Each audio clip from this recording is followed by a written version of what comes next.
मैं आपसे इस खुसूसी पार्लिमान में इंटरव्यू करने आया था जब आपको उन्होंने जेल में डाला हुआ था। वो कहते थे आपके 10x10 का सेल है जिसमें मुझे बंद करके रखा है। मैं आपसे इंटरव्यू करने पार्लिमान में आया था। यही शिकायत आज इमरान खान आप वज़ीर-ए-आज़म और करे तो फिर ज़्यादती है। आपकी बेटियों को नैब ने तलब किया था। मैं आज एज ए जर्नलिस्ट दोबारा आपको बता रहा हूँ, मैंने उस वक्त के वज़ीर-ए-आज़म जो इमरान खान थे उनको लिख के भेजा, शायद पूरे उनके टेन्योर में एक ही चीज़ उनको लिख के भेजी थी। कुछ जर्नलिस्टों का मामला था और कुछ आपकी बेटियों का था कि बेटियों को, घर की औरतों को अदालतों के चक्कर लगवाना जुल्म है, ये ना काम करें। आप तहरीरी तौर पे सवाल जवाब कर सकते हैं, ये काम ना करें।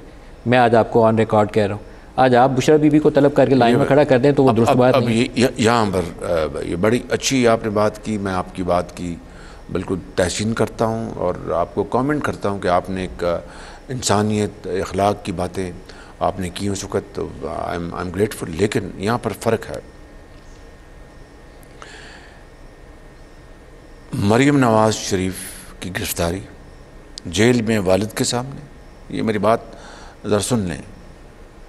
आसिफ जरदारी साहब की हमशीरा की गिरफ़्तारी ईद की रात अस्पताल से उनको अरेस्ट किया गया। मेरी बेटियों के घर को उसको वहाँ पर राउंड अप किया गया, उनको ना तलब किया गया। ये नैब खुद नहीं कर रहा था, इमरान नियाज़ी उसको, वो जो मैं हमेशा कहता था नैब नियाज़ी गठजोड़, ये वो कर रहा था 100%, इसमें कोई दो राय नहीं। और अब ये तो बात सामने आ चुकी है कि आप कौन कर रहे थे? नहीं, सामने आ चुकी, मेरी बात सुन लेना, मैं अर्ज़ कर रहा हूँ आपको, सामने आ चुकी है कि इमरान नियाज़ी की अपने इंस्ट्रक्शंस हर जगह दिन रात आ रही थी। मैंने इस मामले में मेरा कोई ना अमल दखल है ना मेरा कोई इख्तियार है।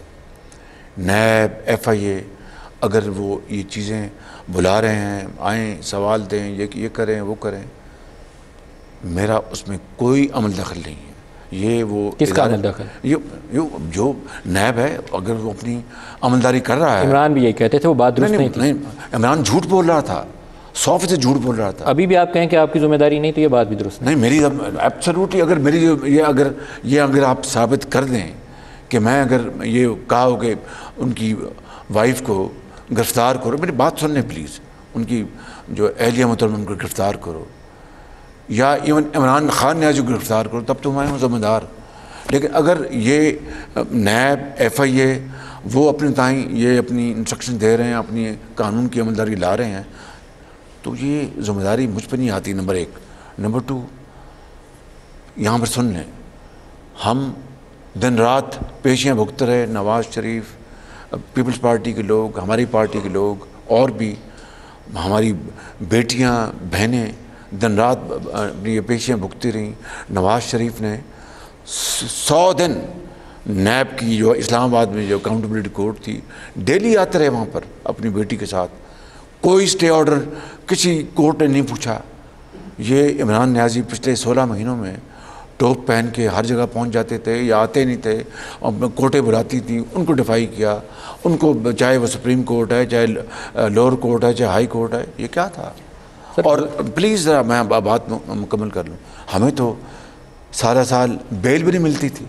मैं ये नहीं कहता कि इनको ना मिले, लेकिन ये जो फ़र्क है, ये जो डबल स्टैंडर्ड है, इसको भी आप समझें। एक तीसरी और आखिरी बात करना चाहता हूँ, जो बदतरीन करप्शन हुई BRT पेशावर, मारम जब्बा, और दूसरे में अभी मैंने चावल के, ये शुगर के और वीट के स्कैंडल्स की बात की, और जो दूसरे थे वहाँ पर उनको स्टे ऑर्डर मिले कि इनकी तहकीक ना करें, BRT को मुकम्मल होने दें, तो फिर ऑरेंज लाइन को भी मुकम्मल होने देते, उसको तो फिर 2 साल के लिए अपने बंद नहीं होना चाहिए।